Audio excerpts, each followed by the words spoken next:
O que aconteceria se pudéssemos lembrar de tudo? Absolutamente tudo. É a matéria da BBC News Mundo, que veio para a BBC Brasil, e que agora eu passo a fazer a leitura reativa sobre este artigo científico, ou seja, com várias pessoas falando, com várias pessoas tendo informações e misturando tudo e virando um grande artigo espetacular. E hoje merece. Esse artigo hoje eu leio dia 12/8. Mas independente de quando você ler esse artigo, vai ser para a história. É um dos melhores artigos. Eu passei o olho muito rápido e vi que esse artigo vai ser um artigo para a história. Olha lá, vamos lá. O que aconteceria se você lembrasse de absolutamente tudo? BBC News Brasil. Você gostaria de recordar cada detalhe da sua vida? Essa é a pergunta. Pedro Raul Monturo Martinez, Antônio Prieto, Lara e Júlia Maia Arellano, que são The Conversation da BBC News Mundo, provavelmente do pessoal, pelo nome, pessoal da BBC Espanha. Vamos lá, um grande artigo pra gente começar a ler. Nós começar a ler. Olha, lembrar de absolutamente tudo seria incrível, não é? Tunes, o memorioso, pode não ter a mesma opinião. Olha só que legal. Aos 19 anos, ele bateu a cabeça com força ao andar de a cavalo e quando voltou a si percebeu que havia adquirido o incrível talento, ou talvez maldição, de lembrar de tudo o que percebia ao seu redor. Abre aspas. Essas memórias não eram simples. Cada imagem visual estava ligada a sensações musculares, térmicas e assim por diante. Podia reconstruir todos os sonhos, todos os entressonhos. 2 ou 3 vezes havia reconstruído um dia inteiro. Nunca havia duvidado. Mas cada reconstrução exigia um dia inteiro. No entanto, Holmes não era muito capaz de pensar. Pensar é esquecer as diferenças, é generalizar, abstrair. Olha o termo que magnífico aqui, ó. Vou ler de novo. Pensar é esquecer as diferenças, é generalizar, abstrair. No mundo lotado de Holmes, só havia detalhes, quase imediatos. Olha aí o primeiro ponto já, como é ruim ter memória, grande memória, e só lembrar mesmo o que é importante. Salomão, o memorável, aqui é o tópico. Na realidade, Holmes nunca existiu. Ao menos fora da mente prodigiosa do escritor argentino Jorge Luiz Borges e do conto Holmes, o Memorioso, publicado em 1942. Eu não conhecia esse conto e eu vou atrás. Holmes, o Memorioso. Vou ler hoje. Mas, por mais extraordinário que possa parecer, houve alguém muito parecido no mundo real. Inclusive, eu vou ler aqui. Eu vou deixar gravado aqui. Vou atrás depois e, após eu terminar essa leitura reativa, vou fazer a reação amanhã, domingo. Hoje é sábado, mas amanhã, domingo, eu faço esse conto. Independente do tamanho, 2, 3 horas de leitura aqui, a gente tá... Vou fazer, nenhum problema. Estamos falando de Solomon Chernoskif. Ó, o nome do cara. Um mnemonista profissional russo que viveu em Moscou na primeira metade do século XX e foi estudado pelo neuropsicólogo Alexandre R. Luria. Seu livro, A Mente de um Mnemonista, 1968, descreve exaustivamente esse caso e é considerado uma joia da literatura científica. Chereshevsky conseguia lembrar com precisão longas sequências de letras, números e palavras que mostravam para ele apenas uma vez, mesmo décadas depois e sem erro.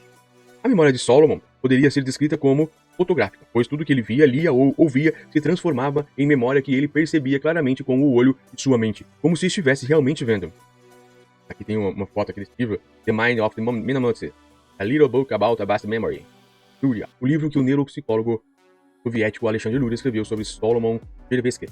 Ele também fazia cópias das informações em formatos sensoriais diferentes do original, fenômeno conhecido como sinestesia. Eu não conhecia esse fenômeno. Vamos ler de novo aqui, ó. Vai ficar gravado para nós. Ele também fazia cópias das informações em formatos sensoriais, diferentes do original, fenômeno conhecido como sinestesia. O próprio Solomon, olha aqui, tá escrito diferente, né? Salomão, tá escrito aqui, tá errado, hein, BBC? Descreveu como se lembrava das listas das palavras. Um parênteses, eu raramente faço aqui a correção de algumas coisas, às vezes passa mesmo, né, na hora de escrever, mas muitas vezes eu vejo, mas eu passo reto, mas esse errou o nome próprio da pessoa. É Salomão. Vamos lá. Normalmente sinto o sabor e o peso da palavra, e não tenho mais nada a fazer, e ela se lembra de si mesma. Sinto uma coisa amanteigada escorregar pela minha mão, feita de vários pontos muito, muito claros, e formiga um pouco a minha mão esquerda e já não preciso mais. No entanto, Salomão tinha uma incapacidade de extrair o significado dos textos longos, de entender os duplos sentidos de poesias, piadas ou provérbios e até de fazer raciocínios lógicos e matemáticos. Além disso, Chernobyl tinha dificuldade para lembrar rostos e vozes de outras pessoas. Podemos tirar uma conclusão deste caso. Uma memória superlativa não parecia implicar maior inteligência ou melhor capacidade de raciocínio lógico ou abstrato.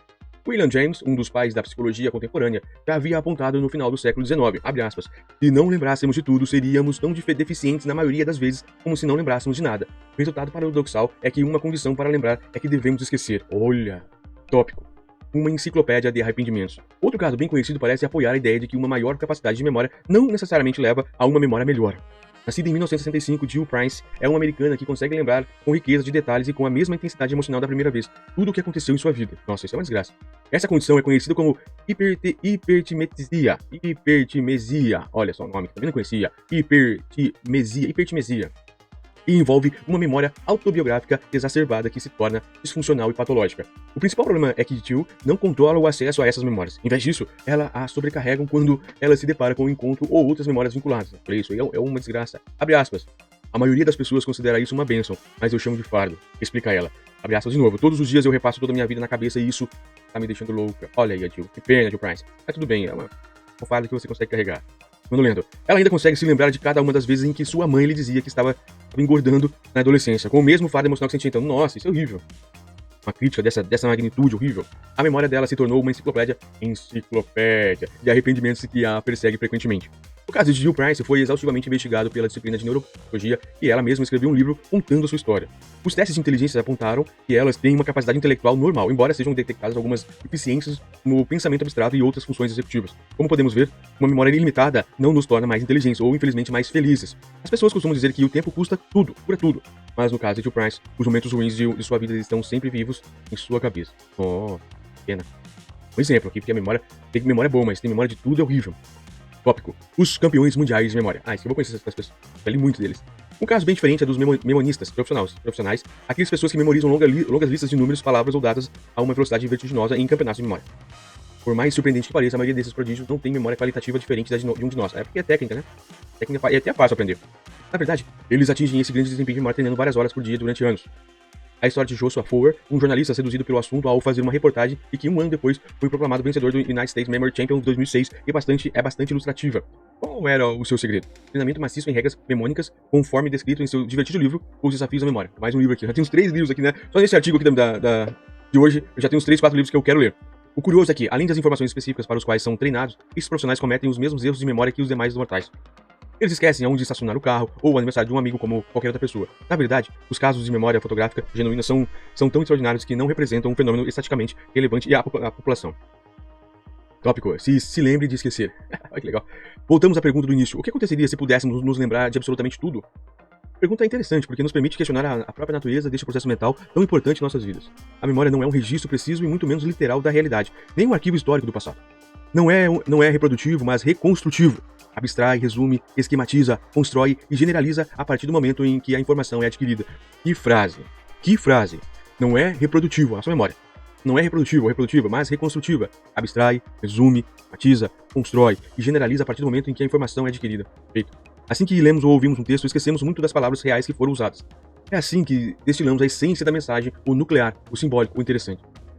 Muito bom. Aqui, pra quem está nos acompanhando apenas com o som, eu trago aqui a BBC, né? Claro, faz a imagem de uma árvore prendendo as suas folhas para crescer novas folhas. Eu acho que não existia no mundo melhor exemplo do que esse. Perdermos algumas folhas velhas para a reconstrução. Se as folhas velhas ficarem, as novas não virão. Perfeito. Continuando além sem o espetáculo agora até o final. A memória se desvincula dos detalhes, se torna abstrata, se torna semântica desde o início de sua obra. Essa é a maneira pela qual uma memória saudável é ativa e se adapta às demandas de um ambiente em mudança.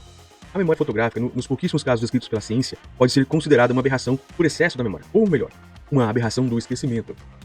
Porque esquecer, apesar de ser uma má impressão, é tão necessário quanto recordar para permitir que a memória use as informações do passado de forma adaptativa para viver no presente e antecipar o futuro. Nossa senhora, que artigo é esse? Que sensacional. Então agora você já sabe. Nunca esqueça de lembrar de esquecer. Pedro, Raul, Montoro Martinez e Julia Maia Arellano são professores titulares, e Antônio Prieto Lara é professor assistente PhD no Departamento de Psicologia Básica da Universidade Nacional da Distância UNEP em Madrid, na Espanha. Sabia, cara? Acho que pelo nome. Este artigo foi publicado originalmente no The Conversation e compartilhado aqui com uma licença Creative Commons pela BBC News, depois BBC Brasil, e aqui eu faço a leitura reativa para vocês, uma cortesia que eu faço para as pessoas, onde eu aprendo um pouco e também costumo passar um pouquinho do que eu aprendo todos os dias um pouco. E desculpa o chroma aqui, que tá horrível, mas eu estou tentando acertar os erros também de microfone, essas coisas todas também, que aparelhos são bem ruins, mas todos os dias um pouco de informação, um pouco de cultura, um pouco de divertimento, um pouco de